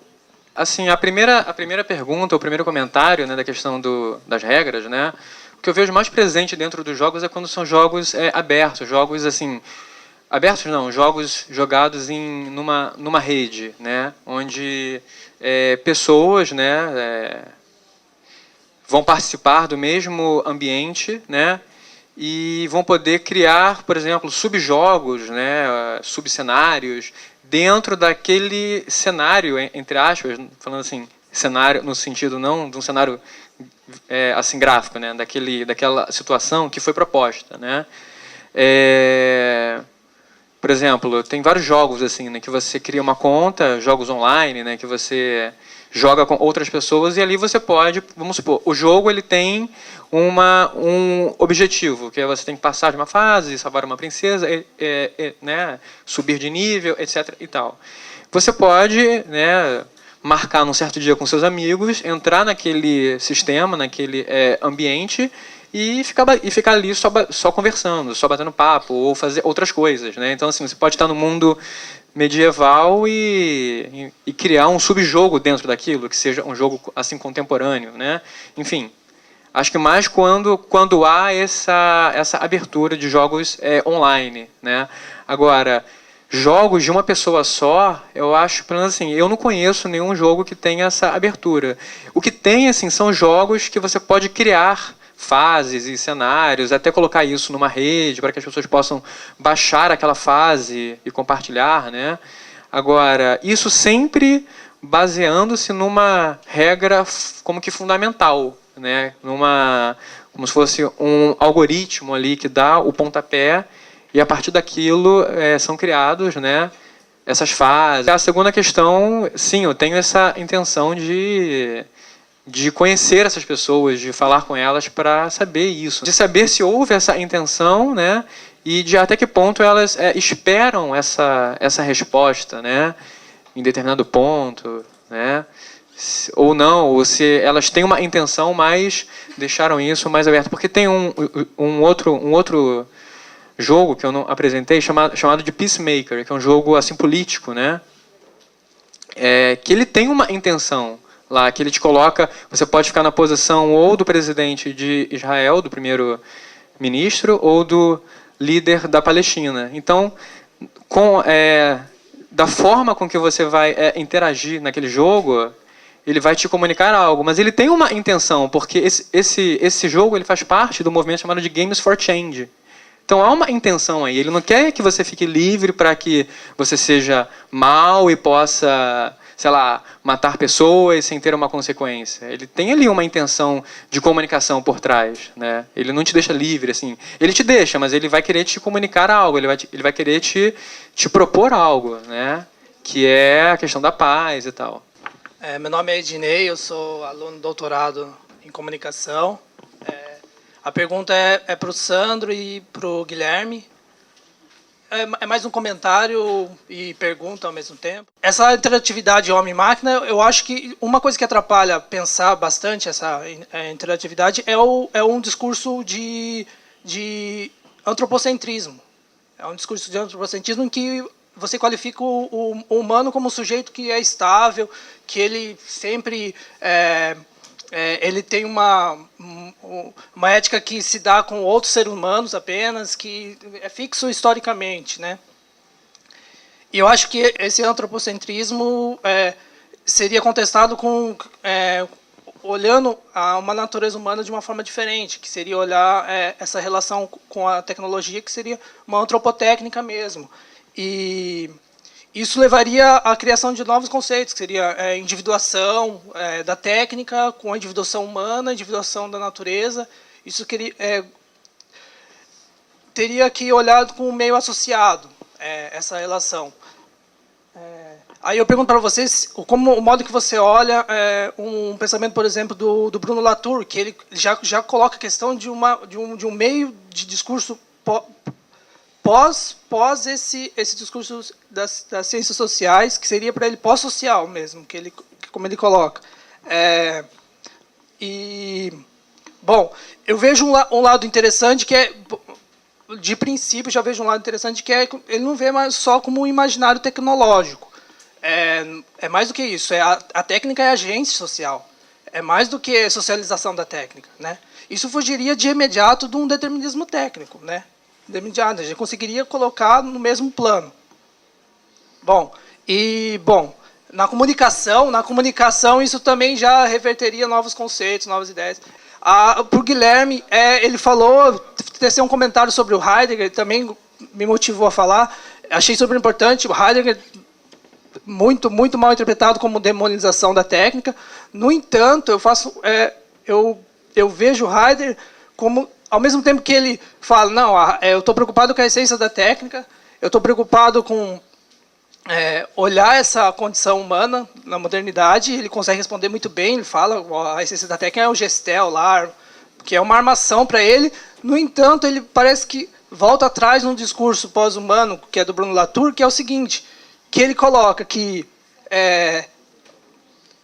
o problema da técnica seria um perigo, porque essa armação seria um fechamento e um obscurecimento do ser, que seria do Dasein dele, né? O obscurecimento para ele é que o ser humano não ficaria nesse sistema, dizendo em palavras miúdas, né? Ficaria nesse sistema e onde ele não teria aquela escuta dele, que é uma procura interior. Para mim, ele volta atrás depois. Mesmo não sendo demonização, ele volta atrás e fica difícil trabalhar com o Heidegger. O Freud, ele cunhou uma ideia de ferida narcísica, né? Aquela ideia de que a humanidade passou por 3 grandes feridas narcísicas, seria primeiro com Copérnico, né? A Terra, o homem, a humanidade não está no centro do universo. Depois com o Como é que é o nome do cara? Me fugiu agora, da evolução das espécies. Darwin. Me fugiu, Darwin da cabeça. A evolução das espécies, um homem não é a imagem e semelhança de Deus, ele evoluiu, ele veio do animal, do reino animal, ele tem uma coisa de animal. E então isso seria uma ferida narcísica muito grande. E depois o próprio Freud, né, que vai trazer a ideia de inconsciente. O ser humano não é dono de si, ele tem alguma coisa que ele não domina, que está além dele, que é o inconsciente. Então isso seriam feridas muito grandes para a humanidade. E aí, alguns autores contemporâneos têm falado da quarta ferida narcísica, né, o Filinto fala muito sobre isso também, né, que seria essa ideia de que o homem e a máquina são a mesma coisa, não existe muita diferença entre o homem e a máquina. Isso vem, eu acho que muito depois da quebra do DNA, do projeto Genoma, né, que a gente descobre que o DNA é informação, né, que nós somos feitos de informação, que nós somos é resultado da informação. Né? Se nós somos informação e a teoria, a técnica, a máquina, a informática, tudo que é digital é informação também, é 0 e 1, então nós não somos muito diferentes disso. Acho que está na hora da gente também parar com essa ideia de querer que o ser humano é a estrela do universo, né? E que tudo gira em torno do umbigo da gente e começar a não achar, não demonizar essa coisa da hibridização. Isso eu acho hibridizar legal, bacana. Deixa hibridizar, deixa a gente ser feliz com a máquina, sem a máquina, cada um escolhe o que quer.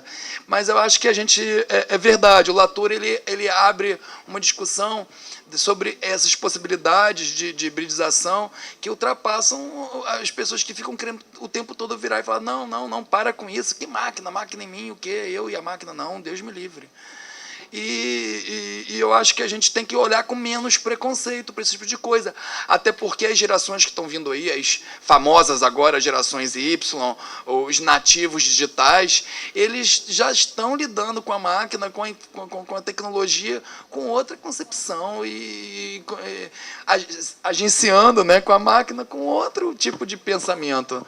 Né? Então, acho que é inevitável a gente caminhar para essa coisa da hibridização, e acho que a gente tem que olhar isso tudo com menos, meu Deus. Rapidamente, só para, eu acho que melhor democratizar a referência, o Bruno Latour tem um livro muito bom chamado Jamais Fomos Modernos, em que ele vai questionar essa ideia de que o moderno separou sujeito e objeto e o pós-moderno estaria reagenciando eles de volta e tal. Então, o Jamais Fomos Modernos do Bruno Latour é muito interessante. Ele vai trabalhar com essa ideia da hibridização como, na prática, já funcionando desde o moderno. Quer dizer, então, né, nós seríamos desde sempre o quê? Modernos ou pós-modernos? É uma boa referência. A outra referência com relação à individuação técnica, né? Por exemplo, o Gilbert Simondon é a grande referência. Aqui no Brasil, a gente tem lá na Federal de Sergipe uma professora chamada Liliana da Escócia, só que a Escócia dela é com 2 S's. Liliana da Escócia, que eu reencontrei depois de muitos anos e descobri que ela era muito amiga da minha mãe da época da graduação em psicologia e tal. Liliana da Escócia tem um livro sobre individuação técnica a partir do Simondon, né? É um livro, eu não me lembro agora exatamente o título do livro dela, Liliana da Escócia com 2 S. É uma boa referência porque ela vai trabalhar com classificação de 4 tipos de concepção de técnica. Uma é instrumental, a outra é não instrumental, e aí eu não me lembro mais das outras porque sequer estou trabalhando com isso. Rapidamente, sobre o Heidegger, você tem toda a razão. Assim, ele no texto dele ele diz que não há uma demonia da técnica, não se trata de demonizar a técnica, trata-se da gente se perguntar sobre o que é a essência da técnica, e concordo também que no final das contas, assim, se a gente for tirar afinal em uma frase o que o Heidegger ele tem uma concepção muito mais de se distanciar e de fazer uma espécie de crítica desse universo técnico no qual a gente está mergulhado, mas aí eu remeto essa crítica ao fato de que Heidegger estava imerso num ambiente em que cada vez mais as pessoas estavam elogiando a técnica ou o uso que se faz da técnica, mas para ele, Heidegger, um uso irrefletido, né? Esse mergulho na imanência. Então, nesse sentido, eu acho que ele tem um tom mesmo mais de crítica, apesar de que ele diz que não é para demonizar a técnica, ele tem um tom mais crítico. Ele até usa a expressão arrazoamento, né? Que seria o equivalente ao que a escola de Frankfurt chamou de razão instrumental, né? Que seria uma degeneração da razão científica, que quer conhecer. O arrazoamento seria uma razão que não quer conhecer, ela quer poder e dominar, né? E aí essa crítica do arrazoamento. Bem lembrado, porque tem essa inclinação crítica do Heidegger, né? E aí fica difícil de usar o Heidegger se você não quer a crítica. Bem lembrado. Para o Sandro, talvez menos uma pergunta, mais uma curiosidade. Pensando na questão filosófica do filme Inteligência Artificial, né, e da interação homem-máquina, você falou do Maio e de que no futuro as pessoas talvez queiram casar com ele. Em um dos vários blogs sobre nerdices, inclusive eu sou dono de um, eu infelizmente não lembro agora a referência, é um problema da internet, a gente sabe muita coisa, mas não sabe de onde leu. Falando sobre casamentos bizarros, um é de uma americana que conseguiu casar com um falecido soldado que foi para o Iraque e que estava noiva dele antes dele ir. O segundo é de uma mulher, não sei de onde, conseguiu casar com ela mesma, porque chegou a consciência, acabou entendendo que ela era a melhor companhia. E, se eu não estou enganado, um japonês que conseguiu casar com uma personagem de videogame. Inclusive, na cerimônia tinha uma imagem dela. Eu não fiquei muito... fiquei um pouco assustado. A minha pergunta é se a sua pesquisa tem alguma coisa que leve em consideração essa discussão filosófica, política, religiosa, enfim. Olha, eu falei casar assim como poderia falar querer fazer sexo também, que também eu acho que é uma potencialidade do Maio também, né? Talvez seja melhor ele crescer primeiro para não configurar pedofilia, sei lá. Eu fico me perguntando, ter relação sexual com um jovem virtual é pedofilia?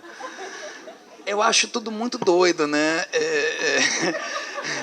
Na verdade, é inevitável que as questões éticas, políticas, econômicas, né, não compareçam à pesquisa, embora não seja o meu foco, né? O foco está na questão bem do dispositivo, né, do Maio, da inteligência artificial enquanto dispositivo de interação, como instrumento midiático, instrumento meio de comunicação e, como eu proponho, fim também, né? As questões políticas, filosóficas e tal, elas até acabam comparecendo, mas não como foco. E a gente poderia ficar aqui até amanhã pegando várias questões, né, que derivariam disso tudo. Quando eu digo para vocês que de repente uma empresa pode fazer a publicidade para o meu agente inteligente, para o meu Nobot, né, para o meu Maio, para ele depois me sugerir comprar aquele produto, a gente está colocando em discussão aí privacidade, a gente está colocando em discussão qual é o limite da minha exposição, enfim, como a economia, né, avança a partir desse tipo de possibilidade, como é que isso se reconfigura, que aí, de repente, acaba por que eu vou fazer publicidade para as pessoas? Eu faço publicidade para os maios das pessoas, e aí muda toda a economia. Né? Que aí como é que o Jornal Nacional se paga? Bom, enfim, é discussão para 200 anos. Eu achei muito... Eu acho que uma das razões pelas quais esse tipo de evento existe é exatamente trazer um diálogo entre áreas que dialogam pouco, no final das contas, e que é a comunicação e linguística, no nosso caso em especial a semiótica. Né? Então, minha pergunta, ou minha colocação é mais nesse sentido, né? Como que uma provocação do bem, digamos assim, né? No sentido de que, será que não valeria a pena a gente estabelecer diálogo? Porque eu achei muito interessante você distinguir regra, né? O jogo, você falou, o que é essencial do jogo para o jogo ser jogo é a regra, e depois tem toda a parte de ficção. Né? Aí, num determinado momento, você fala que houve uma experiência, né, no momento do jogo, mas é que a experiência foi para além... Como é que está aqui? Peraí. Uma experiência que não foi apenas passada através de um texto, né? E depois você diria, num segundo momento, que esses elementos textuais, será que estariam no segundo plano? E você diz que você, pessoalmente, acha que não e tudo mais. Agora, do ponto de vista de quem é um linguista, um semioticista em especial, fica interessante essa discussão, porque, para a gente, suponhamos as regras da dama, como você disse. As regras da dama fazem parte da constituição do texto, porque elas estabelecem coerência, elas estabelecem coesão, assim como os elementos temáticos, assim como a constituição figurativa do personagem, e etc, etc. Ou seja, eles estão todos construindo a sintaxe textual, que seria a sintaxe do game. Então, daí, essa questão que você fala, será que o texto seria só um suporte semântico dos elementos da experiência?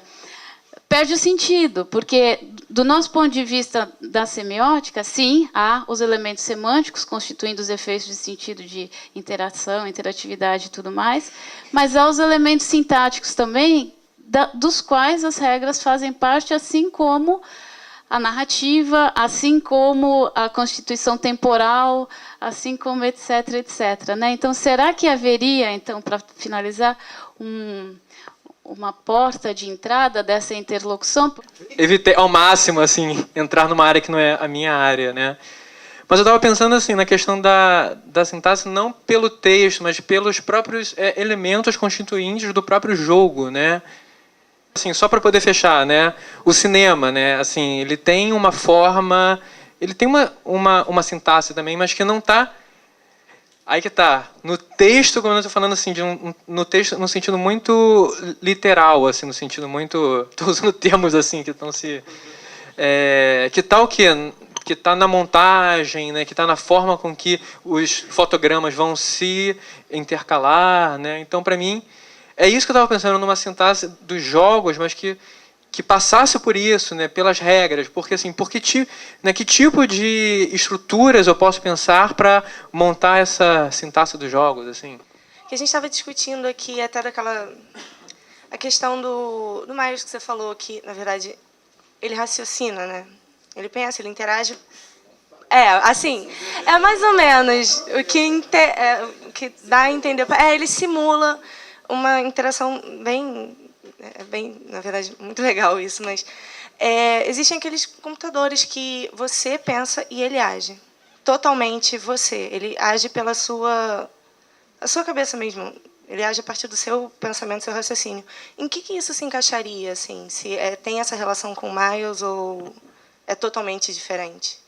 Na verdade, é muito transparente essa coisa da tecnologia simular como você pensa. É muito transparente no sentido de que é quase invisível. Isso está presente no dia a dia das pessoas e você não nota. Se você for no Google, por exemplo, e fizer uma pesquisa sobre rock, aí você fez a pesquisa, veio os resultados, agora acabou a pesquisa, você entrou no Google de novo e fez uma pergunta agora sobre Inglaterra. Nos 10 primeiros resultados vai vir Beatles. Porque o Google ele é um sistema de inteligência artificial que não esquece o que você perguntou antes. É claro, pelo número do IP, do seu computador, se você tiver em outra máquina, não vai ser a mesma coisa e tal. Então, essa coisa da máquina aprender sobre a gente não é novidade nenhuma, isso é uma coisa que está aí. Os computadores simulam o nosso comportamento e procuram predizer, né, prever nosso comportamento e nossas intenções. O que o Miles faz é levar isso a um outro patamar. É ele compreender, registrar coisas sobre você e com a capacidade randômica de conseguir cruzar esses dados numa velocidade e numa quantidade que consegue parecer para a gente de que ele está pensando, que ele está raciocinando e que ele, inclusive, está atendendo às nossas expectativas. Mas isso é tudo efetivamente fake. Entendeu? Só que é fake na raiz. Na interação, é tão próximo do real, parece real. Aí tem aquela história, né, de que o que parece real vai ser mais forte do que o que é real. O Maio, ele até vai te possibilitar ser meio, porque ele vai poder falar com outras pessoas e depois transmitir para você. Mas o que eu estou discutindo sobre o Maio é ele não ser meio de nada, ele ser fim da coisa. Né? É você conversar com ele e você simular tão plenamente o diálogo, a interatividade, que você se satisfaz. De repente o Maio vai te consolar porque seu namorado te dispensou, aí você também na foto, não fica assim, a vida é essa e tal, e ele vai conversar com você e você vai estar satisfeito. Eu não quero mais saber a opinião de ninguém, o Maio me basta. Para os meninos que estão aqui, né, que vieram prestigiar o evento, na disciplina lá de comunicação e novas tecnologias, que era o primeiro período, a gente está, nesse momento, discutindo a complexidade da cibercultura. Né? Então, por exemplo, eles estão fazendo um seminário para falar sobre love, business, ciberativismo, cibermilitância, quer dizer, tudo que gera em torno desse novo momento. Então, assim, uma coisa que o Sandro falou que me chamou a atenção, mas eu queria direcionar a reflexão para os três, porque eu acho que isso é rico para eles, né? Que é essa questão da Web 3.0 que me interessa profundamente, assim, porque a gente entende que a Web 1.0 é estática, né, é representacional, que a Web 2.0 tem uma questão da colaboratividade muito marcada. E eu acho que o que vocês falaram aqui hoje, em certa medida, inclusive quando o Gui falou sobre a questão das novas socializações produzidas e reconfigurações, né, novas sociabilidades, afetividades, subjetividades, e quando você fala da questão dos games, que é uma questão extremamente interessante e que, em certa medida, ocupa um lugar para além deles mesmos, né, quer dizer, pensar em jogos, pensar em games, pensar em simulação, também a sair da própria esfera da utilização dos games, e tem muito a ver com essa nova geração aí, Y, aí, que trabalha muito com essa relação com os games, é essa questão Web 3.0. O que vocês esperam, como é que vocês veem, né, essa web semântica e essa web sensorial? Porque quando você fala dos nobots, é muito claro que existe então essa questão da interface aí, né, desses novos facilitadores. Mas eu acho que para o mundo dos games, né, para esse novo momento que a internet está vivendo, que a cibercultura está vivendo, né, o que vocês esperam, os três aí, o que vocês preveem como alguma coisa que diga respeito a esse novo momento da cibercultura, dessa Web 3.0? Obrigada. Sendo um pouquinho mais didático, inclusive, ela representa uma mudança de modelos mentais, de subjetividade, de tudo que existe em questões de comunicação, de política, de ética, de filosofia, de economia, de tudo em relação ao momento anterior. Né? A gente vive uma circunstância onde o modelo de pensamento é completamente diferente, inclusive nas relações sociais. Então, a gente está vivendo uma revolução muito grande, tem impactado muito grande, e a grande característica, talvez, a coisa que mais impressiona, porque desde que o homem é homem, a gente está em mutação. Né? Tá as fases da humanidade culturais, né, elas são cíclicas e se transformam, e a única coisa certa na história da humanidade foi que ele se transformou o tempo inteiro. O problema aqui da cibercultura é que tudo é muito rápido, né? E é tudo muito veloz. A gente outro dia estava com a Web 1.0, já estamos na 2.0, já estamos falando da 3.0.